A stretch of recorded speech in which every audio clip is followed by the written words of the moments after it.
Bismillahirrahmanirrahim. Assalamualaikum warahmatullahi wabarakatuh. Alhamdulillahilladzi hadana li hadza wa ma kunna linahtadiya laula an hadanallah. Asyhadu an la ilaha illallah wa asyhadu anna Muhammadan abduhu wa rasuluh. Allahumma shalli ala Muhammad wa ala ali Muhammad kama shallaita ala Ibrahim wa ali Ibrahim wa barik ala Muhammad wa ala ali Muhammad kama barakta ala Ibrahim wa ali Ibrahim innaka Hamidum Majid. Untuk pagi hari ini kita akan mengkaji atau belajar bersama terkait dengan stunting. Itu adalah kondisi anak ada gangguan di pertumbuhan. Biasanya anak ditandai dengan tidak bisa tinggi, ya, pendek. Beda dengan yang mungkin sudah keturunan, ya. Tapi pendek di sini adalah karena gangguan beberapa hal, diantaranya adalah gangguan di asupan nutrisi dari si anak tersebut. Gangguan nutrisi ini tidak hanya pada saat sudah ada anak sudah lahir, tapi di situ di gangguan tersebut adalah diakibatkan saat ibu hamil, ya. Jadi tidak tepat seandainya ibu hamil akan dibatasi makanan-makanannya. Tidak jarang, ya, ibu hamil mengalami gangguan di makan. Di antaranya ada mual, muntah dan sebagainya. Dan itu jangan dibiarkan berlarut, ya. Tapi kita usahakan agar ibu bisa mengkonsumsi atau makan sesuai dengan kebutuhan. Karena kebutuhan ibu hamil tidak hanya kepada ibu tersebut, tapi juga janin yang dikandungnya.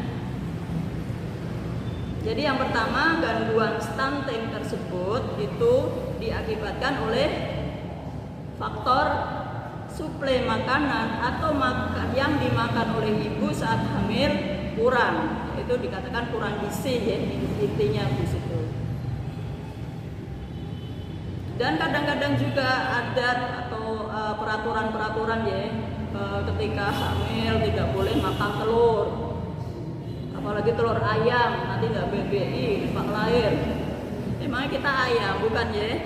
Jadi semua yang ada yang ibu hamil mau itu silakan makan. Jangan ada pantangan. Karena kewajiban orang tua diantaranya adalah memberi makan, dan memberi makan adalah saat juga ketika ibu mulai hamil. Apapun boleh dimakan. Ada yang mengatakan udang tidak boleh, tidak cepat-cepat kayak udang, tidak boleh, ya, tidak benar, ya, itu mitos.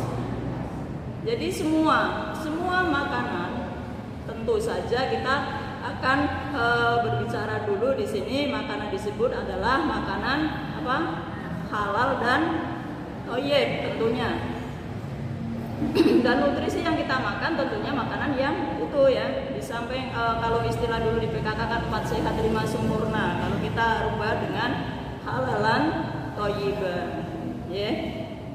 Jadi diperhatikan di situ ketika kita punya anak atau cucu atau siapalah menantu atau siapa yang masih hamil, silakan makan apa yang dia mau. Karena kebutuhannya tidak sekedar pada ibu yang sedang hamil, tapi juga tanggung jawabnya ketika pada bayi yang dikandungnya. Dengan nutrisi yang cukup tersebut, nanti dari fisik maupun psikis maupun intelektual, kecerdasan otak akan terjamin atau setidaknya tercukupi dengan gizi-gizi yang dibutuhkan. Jadi yang pertama tadi adalah stunting tersebut diakibatkan ketika nutrisi saat ibu hamil tidak mencukupi. Kemudian yang kedua adalah kebutuhan gizi anak tidak tercukupi, yaitu ketika anak lahir, itu tidak tercukupi dalam artian ketika ibu sudah melahirkan, otomatis nanti air susu insya Allah akan keluar. Dan tidak cukup di situ ya. Jadi ibu ketika sudah melahirkan itu pun butuh nutrisi. Butuh nutrisi atau makanan yang bergizi. Biasanya kan setelah lahir tidak boleh makan banyak ya pantangan ya. Itu kita tepis, kita hilangkan ya. Istilahnya mitos-mitos seperti itu. Jadi ketika ibu menyusui itu sama kebutuhannya saat kita atau ibu di situ hamil ya. Jadi makanannya harus cukup gizi. Ketika menyusui tidak boleh makan yang harusnya makan yang anyep-anyep. Gak enak ya bun ya.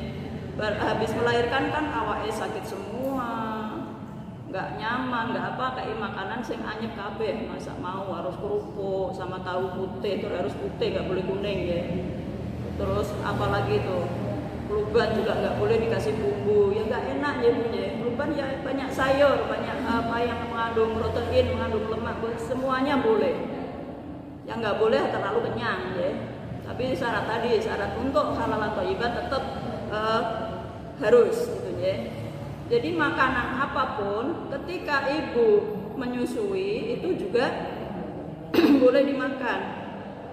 Karena kebutuhannya selain ibu kebutuhan ibu ketika menyusui, ketika kita berharap air susunya bermakna atau berkualitas, maka ketika ibu yang menyusui tersebut juga makanannya harus berkualitas. Karena kita tanggung jawab pada generasi anak tersebut, generasi yang kita ada di situ, generasi berikutnya. Jadi stunting diantaranya tadi ya, ketika saat ibu hamil ya harus tercukupi. Yang kedua ketika ibu menyusui juga harus tercukupi makanannya. Dan tentu saja jangan istilahnya ketika misalnya ibu senangannya pedas, ketika nyusui juga pedas. Tadi bahaya kepada anaknya apa enggak? Ya, berdampak apa enggak? Biasanya kalau ibu menyusui kemudian makan pedas-pedas biasanya berdampak pada anak. Ya. Dan kita harapkan menyusui di situ paling enggak 6 bulan full ASI. Lalu bagaimana seandainya kita khawatir ketika selama 6 bulan masih tidak tercukupi makannya, makan harus ketika menyusui ibu harus makan yang maksimal dalam area tidak kekenyangan ya, tapi cukup untuk produksi ASI di situ. Ya, jadi intinya bahwa ketika ibu hamil ataupun menyusui itu butuh gizi yang bagus. Tidak ada pantangan ya. Ikan laut oke, telur oke, daging oke, ayam oke ya. Semua boleh. Yang tidak boleh yang tidak halal dan tidak thayyib. Ya. Ketika makan, aku senangnya daging nih. Daging berlebihan ya bagus sih dagingnya, tapi tidak thayyib. Tidak bagus terkait dengan karena kelebihan. Ya. Apa-apa yang berlebihan itu tidak boleh, ya itu intinya. Jadi sayur, usahakan ada sayur, ada protein, ada lemak, itu tercukupi. Biasanya ada itu ya, kalau di rumah sakit ada konsultasi gizi ya, ketika setelah ibu melahirkan nanti ada petugas gizi yang keliling ya di rumah sakit, pemberitahuan atau istilahnya penkes ya, pendidikan kesehatan terkait dengan gizi saat ibu menyusui. Jadi buah silakan ya, asal tidak bikin mencret. Ya. Vitamin C juga bagus terkait dengan untuk kekebalan baik di ibu maupun di anak. Jadi intinya bahwa makanan ketika ibu menyusui itu bagus. Ya. Setidaknya menyusui harus ada maksimal paling tidak minimal 6 bulan itu full ASI. Jangan dikasih makan yang lain. Untuk bisa mencukupi makanya harus makan yang cukup untuk ibu yang menyusui. Ya. Kemudian setelah 6 bulan ada MPASI istilahnya ya, MPASI, makanan pendamping ASI. Ya. Boleh ketika itu bayi atau anak dikasih tambahan. Misalnya kalau dikira sudah 6 bulan kemudian ASI produksi kurang, bisa ditambahi susu yang susu banyak merek ya, tidak tergantung apa, boleh ya, susu apapun. Kemudian boleh sari buah, kita bikin sendiri Bu ya, kita bikin sendiri buah ketika itu biasanya yang aman pisang ya, pisang pilih pisang yang bagus. Kalau pisang sepet biasanya bebelen ya, tapi biasanya kalau untuk menyusui kita milih yang pisang sepet biar nggak main seret katanya. Yang bagus ya pisang raja, apa-apanya, namanya aja raja berarti bagus insya Allah gitu ya. Tapi boleh sih ya, apapun boleh dimasukkan. Kalau kita mau tomat silakan ya, tomat diseduh dengan air hangat ya, jangan dibuka dulu. Kita seduh dengan air hangat, dibiarkan kira-kira 10 sampai 15 menit. Kemudian agak tomatnya agak sudah empuk-empuk itu baru kita hancurkan, kita saring, kita minumkan pada bayi. Tapi dicoba dulu Bu ya. Dan ketika kita memberi makanan tambahan untuk bayi, diusahakan jangan dineneni dulu, jangan disusui dulu, karena kondisi bayi kenyang ketika dikasih makanan tambahan akan muntah. Jadi kita biarkan dia tidak makan, tidak disusui, kemudian kita baru coba sedikit dulu ya. Kita perkenalkan kepada bayi ya, sari buah, kemudian nanti bertahap lagi sesuai dengan usia. Ketika itu boleh nanti ada tambahan mungkin dari kalorinya, dari nasi yang boleh misalnya itu di blender ya, tapi banyak airnya.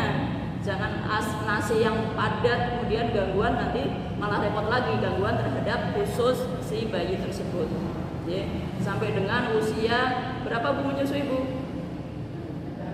2 tahun ya, 2 tahun itu kewajiban, itu tersebut dalam Al-Quran di surat Al-Baqarah ya, Al-Baqarah 233 kalau nggak salah, itu ayat 233, bahwa kewajiban seorang ibu menyusui ya, menyusui sampai usia 2 tahun ya. 2 tahun tersebut kalau saya mengartikan sendiri ya, bodoh-bodoh saya itu full dalam artian pagi siang malam ya. Ketika bayi nangis susui, ketika bayi kelihatan lapar susui. Tapi untuk ibu-ibu yang bekerja di luar jelas tidak bisa ya. Dan sekarang sudah ada Bu istilahnya di pompa ya, kemudian disimpan di situ. Jadi ketika bayi atau anak lapar kira-kira kasihkan, kita simpan di kulkas ya, kemudian kita angetin dulu. Kita banyak alat di sini ya. Untuk sekarang kita sudah tidak perlu lagi beli misalnya ya, kalau kita air susunya cukup ya kita pakai ASI sendiri ya, tidak usah tambahan lagi. Mungkin tambahan tadi ada makanan-makanan atau buah itu yang boleh diberikan ya. Jadi itu salah satunya, yaitu tadi ya, ketika hamil harus tercukupi gizinya, kemudian ketika menyusui juga tercukupi sampai dengan usia 2 tahun. Tadi saya nyambung ya, ketika ibu, kalau saya ingin menafsirkan ya, saya merasa bahwa saya tidak full memberikan ASI selama 2 tahun karena saya pasti bekerja.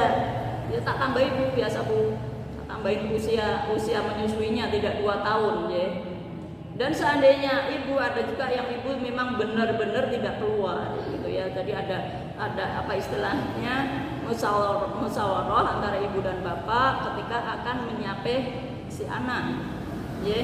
Karena itu adalah hak anak untuk mendapatkan ASI dan kewajiban ibu menyusui kepada anaknya sesuai tertera dalam Al-Quran, yaitu kurang lebih 2 tahun ya.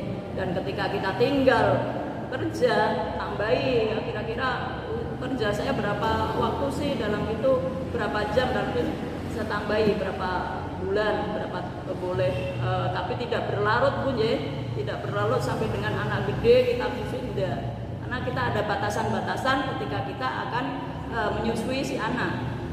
Setelah udah pelayon disusui tidak benar Bu ya. Karena ada perpisahan ya, perpisahan anak dengan ibu ya. Perpisahan yang pertama adalah ketika kita melahirkan. Kan ketika dalam kandungan kan kita menyatu ya, bersatu dengan anak. Kemudian kita melahirkan, kemudian kita berpisah dengan anak ya. Kemudian kita susui, dan ketika itu juga kita nanti harus nyampe itu juga terjadi perpisahan lagi. Nelongso ndak Bu ketika nyampe Bu?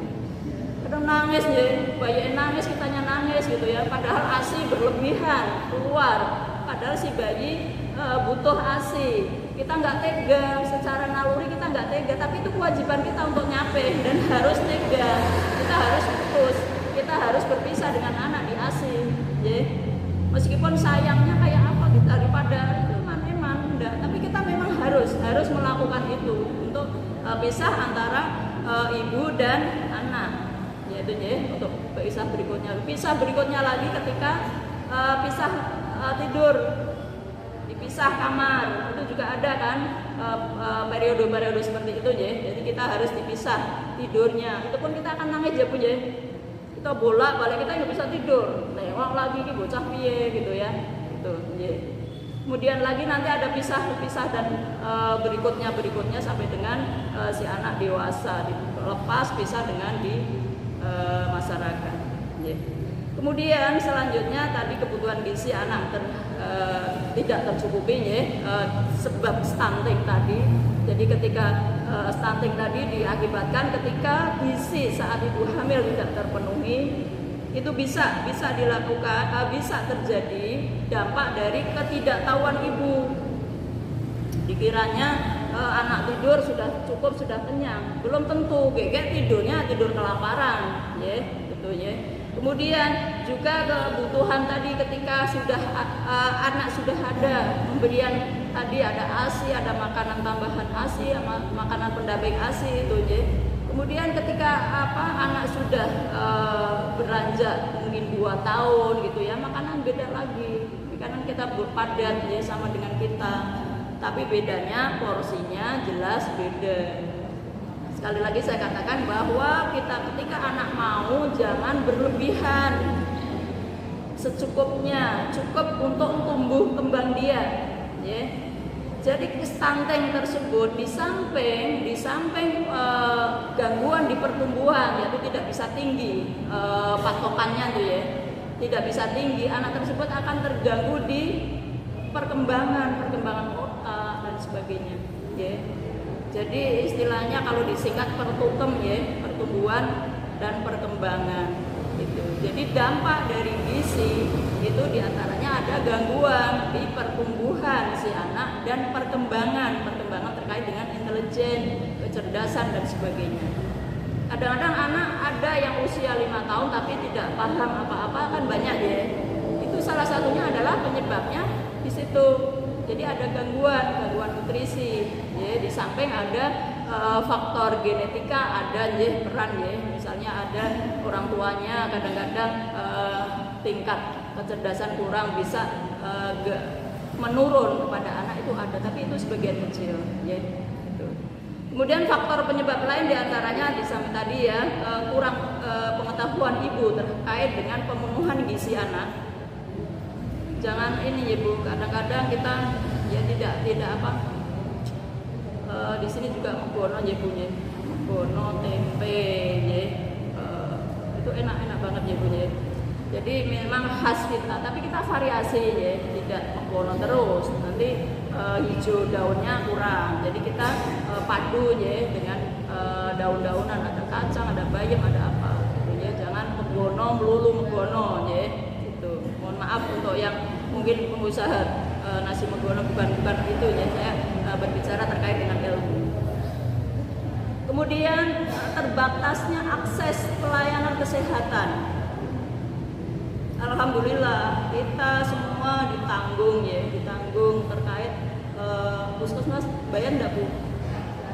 Gratis ya. Iya, kita sudah difasilitasi oleh pemerintah, alhamdulillah. Jadi kita manfaatkan ya. Kita manfaatkan fasilitas kesehatan yang ada, karena di situ banyak sekali ilmu, banyak sekali istilahnya pendidikan kesehatan terkait terkait dengan itu kan ada KIA ya, kesehatan ibu dan anak, di situ manfaatkan. Kadang-kadang puskesmas menjemput bola, diadakan posyandu ya, didatengin desa per desa, itu manfaatkan. Ketika kita ada anak balita yang perlu di posyandu, datang di situ. Jangan berpikir wah paling ditimbang kok gitu. Tapi dari ditimbang tersebut nantinya kita akan tahu, oh iya ini pertumbuhan anak kita atau cucu kita atau keponakan kita cukup bagus apa tidak. Kan ada KMS dia punya garisnya lurus, garisnya menurun, garisnya naik gitu. Itu nanti dari petugas akan dijelaskan, oh iya ini keputun jenengan, oh garisnya kok medun, berarti ada yang salah penerapannya di situ. Oh iya berarti kemudian nanti dari posyandu kan ada tambahan makanan ya Bu ya. Karena kan sekali toh, tapi untuk selanjutnya kan kita menyediakan sendiri di situ ya. Jadi kita tahu di situ kita memperoleh ilmu. Manfaatkan posyandu yang ada, manfaatkan untuk kita datang. Misalnya ibunya sibuk ya udah dan neneknya, si mbahnya datang di situ demi untuk perkembangan dan pertumbuhan di cucu kita. Kita datang di situ, nanti kita banyak ilmu di situ, kita sampaikan kepada orang tuanya si anak tersebut ya, karena ibunya sibuk kerja dari jam 7 sampai jam 2, jam 5 gitu, kita sampaikan di situ. Oh iya anakmu ternyata mengalami gangguan ini, harus apa gitu ya. Nanti dari petugas di situ akan disampaikan dari itu kan ada ditimbang, tidak sekedar ditimbang oh yang garis toh gitu, tapi tidak. Mereka akan mengkaji, oh iya ini pertumbuhannya bagus, lanjutkan apa yang sudah dilakukan. Oh iya ini garisnya kok turun, berarti ada yang tidak pas, harus diberi apa. Jadi dari petugas nanti akan menjelaskan. Kemudian kurang aksesnya air bersih. Insya Allah kita sudah cukup ya Bu ya, untuk daerah sini air bersih cukup ya, manfaatnya besar sekali untuk kesehatan kita, karena dengan air kita bisa cuci-cuci, bisa jaga kebersihan, bisa untuk cuci tangan yang mana di tangan tersebut adalah media kemana-mana, bisa berdampak terhadap banyak hal di situ yang dilakukan oleh tangan kita ya. Kemudian selanjutnya masih kurangnya akses makanan bergizi karena tergolong mahal. Akses yang mahal kita bisa modifikasi Bu, tidak harus daging. Apa terkait dengan hal mahal tersebut tidak, kita memberi asupan gizi yang cukup kepada anak-anak terkait untuk mencegah stunting tersebut. Ya. Jadi kita usahakan kita bisa modifikasi, kita bisa kreasi. Biasanya ibu-ibu pinter dalam mengolah. Ini ketika ada uang 50.000 kita belanjakan biar cukup apa saja yang harus dibeli gitu ya. Jadi kita bisa modifikasi biar makanan cukup sehat, cukup bergizi, kemudian bisa kenyang dalam artian tanda petik ya, kenyang dalam artian tidak kekenyangan ya, secukupnya untuk pertumbuhan. Jadi kita bisa pinter-pinter kita ibu untuk bisa mengolah makanan terkait dengan kewajiban kita memberi makan kepada anak. Kemudian selain tubuh yang terkait dengan stunting tersebut ya, selain dari pertumbuhan yang kurang, terjadi tinggi badan yang tidak pas sesuai dengan umurnya. Itu diantaranya adalah pertumbuhan melambat ya Bu ya. Pertumbuhan melambat di sini di samping tidak tinggi, dia juga kurus ya. Harapannya di daerah sini tidak ada lagi yang risiko terjadi stunting, tapi ada Bu ya. Zaman sekarang masih ada. Dan ini kewajiban kita yang ada untuk bisa mengkaji apa sih kok zaman ya ini sih ono stunting, meskipun kita dalam itu sudah menurun perhitungan dari puskesmas, biasanya yang menilai kan puskesmas ya. Kemudian wajah tampak lebih muda dari usianya ya. Jadi kekanak-kanakan dari wajahnya, di samping tidak bisa tinggi, tidak bisa gemuk dalam artian tanda petik ya. Jadi wajahnya kelihatan anak-anak karena gizinya kurang ya. Kemudian pertumbuhan gigi melambat. Ya, jalan tapi giginya belum tumbuh tuh ada. Itu berarti kurang terkait dengan asupan gizi, terutama zat kapur. Ya, zat kapur bisa diperoleh dari apa? Dari salah satunya dari ikan laut. Kemudian performa buruk dalam artian pemahaman atau intelijen atau kecerdasan dari anak menurun. Jadi kalau ada anak yang tidak pinter amat di sekolah, itu kewajiban kita yang perlu introspeksi bu orang tuanya. Nah, salah satu ciri stunting diantaranya adalah di situ ya, pemahaman atau intelijen atau kecerdasan kurang. Kemudian berat badan tidak naik, tadi sudah saya katakan ya. Jadi ketika ditimbang dalam posyandu garisnya lurus atau menurun. Yang bagus adalah naik. Di gambarnya kan ada grafiknya itu punya. Jadi ketika garis lurus atau menurun kita perlu waspada. Berarti ini asupan gizinya kurang. Ya. Kemudian pertumbuhan dari tubuh melambat, jelas tadi ya, tidak tinggi, tidak bisa tinggi, tidak bisa gemuk berkembang di situ. Kemudian yang salah satu lagi yang berdampak terkait dengan nutrisi yang kurang, diantaranya anak tersebut mudah sakit, ya. Sama-sama dengan kita. Ketika kita tidak fit, maka kita akan gampang kena. Misalnya ada yang dekat kita ada influenza, kita langsung kena, ya betul. Ya. Jadi diantaranya di situ dampak dari gizi yang kurang itu mudah sakit anak tersebut, minimal batuk pilek. Begitu ada anak yang sering batuk pilek, kita kaji di situ. Tentu saja ketika masih ada balita mungkin ASI-nya kurang, ya. Mungkin makanannya kurang, kita tambahi di situ. Ketika kondisi stunting, resiko stunting tidak tertangani, dampaknya di situ adalah jelas akan menurunkan dari kemampuan anak terkait dengan kognitif itu kecerdasan anak akan terganggu. Kemudian kekebalan, ya, mudah terserang penyakit. Dampaknya lagi karena perkembangan dari organ-organ tidak sesuai dengan apa yang berjalan, itu bisa saja si anak tersebut ada penyakit bawaan, misalnya penyakit jantung. Karena organ tubuh kan ada jantung, ada liver dan sebagainya. Itu nanti berdampak juga, tidak sekedar fisik dari tampilan si anak tersebut, tapi di dalamnya juga akan terganggu. Dan juga anak yang di kuku ini tidak sesuai dengan yang ini ya. Kadang-kadang ada yang bedul-bedul, kemudian bentuk kukunya tidak pas. Itu ada gangguan di jantung kita. Kemudian juga ada di pembuluh darahnya, kemudian ada kesulitan di belajar karena pemahaman dari si anak tersebut kurang. Kemudian penanganannya di situ tadi ya, kita pemenuhan terkait dengan gizi setidaknya kita perhatikan ya. Kemudian ketika sakit juga kita bawa ke layanan kesehatan untuk bisa segera terobati. Ya. Juga banyak hal yang kita perlu perhatikan terhadap anak yang terjadi resiko stunting. Ada yang tanya nih, stunting itu bisa nggak diperbaiki? Kalau dari fisik karena mungkin sudah terlanjur ya. Ini secara ilmunya punya itu tidak bisa diperbaiki. Kondisi misalnya sudah terjadi stunting tidak bisa, tapi kuasa Allah bisa saja ya. Allah bisa membolak-balikkan suatu hal, untuk Allah tidak ada yang sulit ya. Jadi bisa saja. Tapi secara ilmu kondisi stunting tersebut sulit untuk bisa pulih seperti awal lahir kemudian itu tidak. Tapi tetap misalnya untuk fisik yang tidak tinggi ya sudah di situ.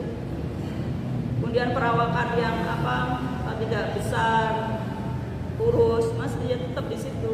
Kemudian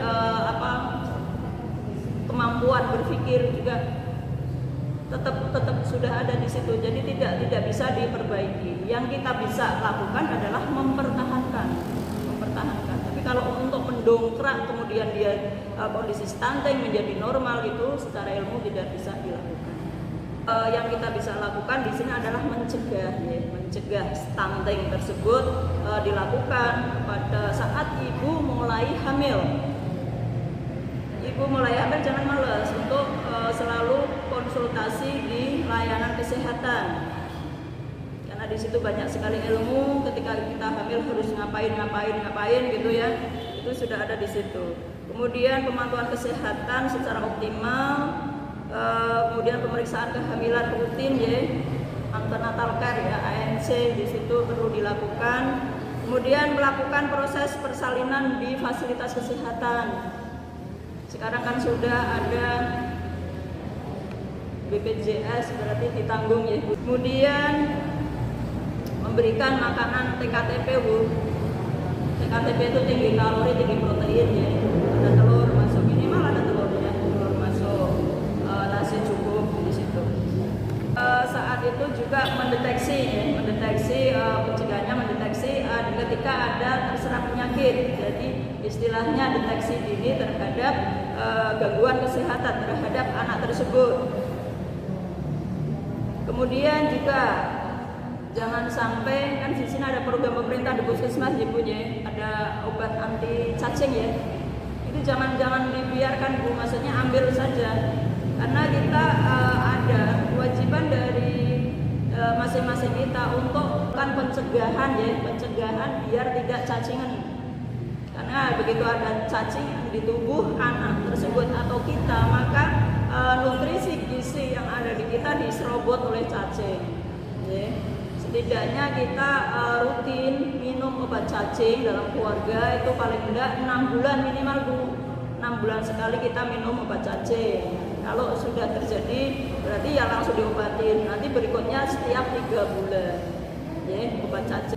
Kemudian melakukan pemberian ASI eksklusif selama 6 bulan ya. 6 bulan penuh kita beri pengertian kepada ibu yang menyusui, usahakan tetap memberikan ASI ya. Jangan males-males. Ibu-ibu sekarang kadang-kadang males ngasih ASI-nya. Kita berikan full 6 bulan untuk ibu menyusui. Kemudian cara mencegah stunting untuk anak balita diantaranya rutin memantau pertumbuhan dan perkembangan balita. Jadi nanti kita lihat di KMS-nya ya, KMS di garisnya. Kemudian memberikan makanan tambahan untuk balita. Jadi tidak 3 kali makan, tapi setelah itu ada selingan makanan yang untuk balita tersebut. Kemudian melakukan stimulasi dini perkembangan anak, dirangsang biar anak bisa berkembang sesuai dengan kemampuannya, sesuai dengan umurnya. Kemudian memberikan pelayanan dan perawatan kesehatan yang optimal untuk anak.